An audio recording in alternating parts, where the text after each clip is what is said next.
Bonjour chers élèves, j'espère que vous allez bien et bienvenue dans une nouvelle leçon de vocabulaire avec votre maîtresse, Madame Hasna Boubakri. Aujourd'hui, nous allons voir ensemble la leçon des mots génériques et les mots particuliers. Je vous souhaite alors bonne chance et bonne vidéo. Avant de commencer notre leçon d'aujourd'hui, j'aimerais bien partager avec vous les objectifs de cette leçon. Alors, premièrement, notre objectif aujourd'hui, c'est de comprendre le rapport entre les mots génériques et les mots particuliers. Et deuxièmement, c'est acquérir et utiliser un vocabulaire précis.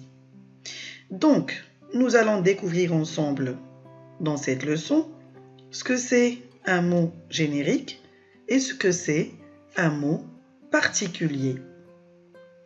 Alors en voyant le mot générique ou bien en écoutant le mot générique, ça nous approche un petit peu de l'idée de la généralité. Réfléchissons ensemble avant de voir la bonne définition. Qu'est-ce qu'un mot générique? Eh oui, c'est vrai, un mot générique est un mot qui a un sens général, qui nous permet de nommer une catégorie ou un ensemble de mots ayant des points communs. Ça peut être des objets, des animaux, des personnes ou autre chose. Par exemple, sur l'image que vous voyez sous les yeux, nous avons 3 catégories différentes. Dans la première image, nous avons une boîte et dans cette boîte, il y a un marteau, une scie, un tournevis et autre chose. On peut classer tout ça dans une catégorie qu'on peut nommer des outils. Voyons la deuxième image où nous avons un lion, un zèbre, une girafe, des singes, un ours. À votre avis, où est-ce qu'on peut classer ces mots-là? Bien sûr, dans une catégorie qu'on peut appeler les animaux. Et dans la dernière image, nous avons un papa, une maman, une fille ou un garçon, des grands-parents, ça veut dire mamie et papy. Alors, à votre avis, qu'est-ce qu'on va faire pour choisir le mot général qui convient? Et bien sûr, on peut dire que tout simplement, ce sont des personnes. Alors le mot générique à cette fois-ci va être des personnes. Qu'est-ce qu'un mot particulier? Alors ce qu'on doit savoir, c'est que chaque élément de ces catégories que nous avons vues dans le mot général est un mot particulier qui a un sens plus précis. Contrairement que le nom général ou bien le mot générique est un mot qui a un sens général. Retenons bien cette différence. Un mot générique est un mot qui a un sens général et un mot particulier est un mot qui a un sens plus précis. Le mot générique fonctionne un peu comme une armoire. Sur cette armoire, je place une étiquette et sur l'étiquette, j'ai écrit le mot générique. Bien sûr, ce mot-là me permet de savoir quel mot particulier je vais trouver à l'intérieur de l'armoire.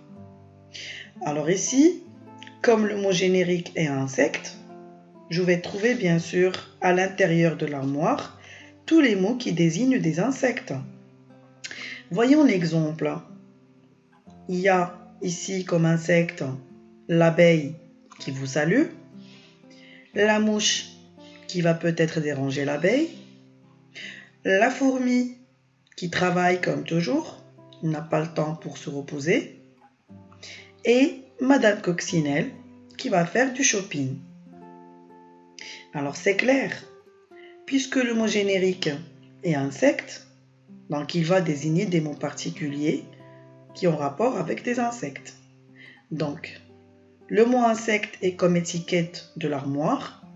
Donc dans l'armoire, on a trouvé des mots particuliers qui désignent des insectes.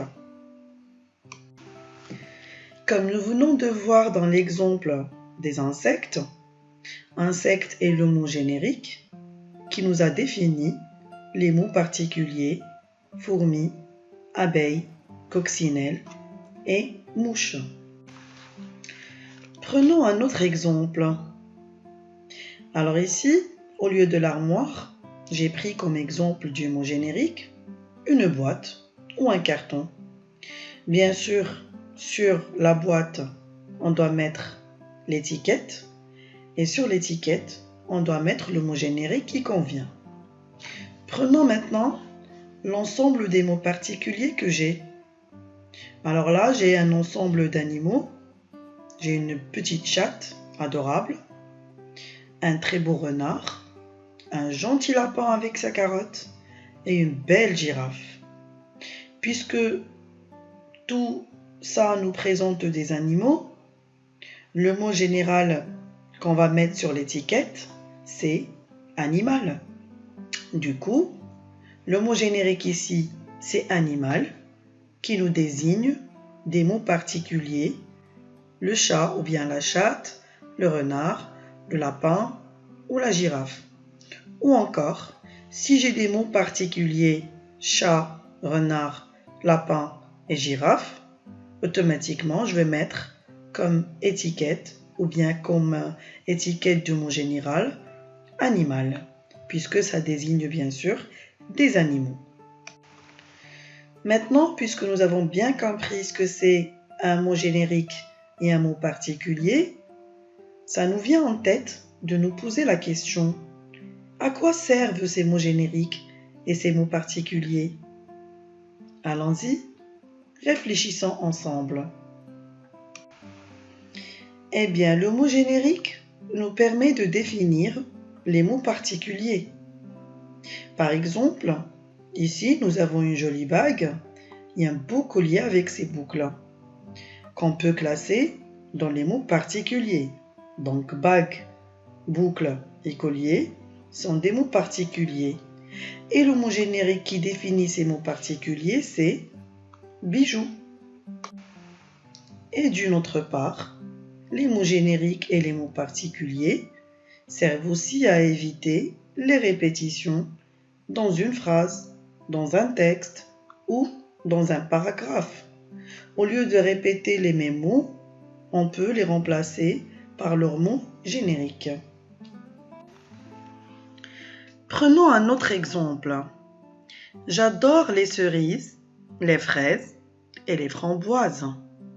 On sait très bien que ces trois mots, les cerises, les fraises et les framboises, sont des mots particuliers qu'on peut regrouper dans un seul mot, les fruits. Et je peux dire tout simplement, j'adore les fruits. Je vous éclaircis encore plus. Si j'ai deux phrases, là où il y a les mêmes mots particuliers qui se répètent, je peux les refaire d'une manière à éviter la répétition. Par exemple, mon papa m'a acheté les cerises, les fraises et les framboises.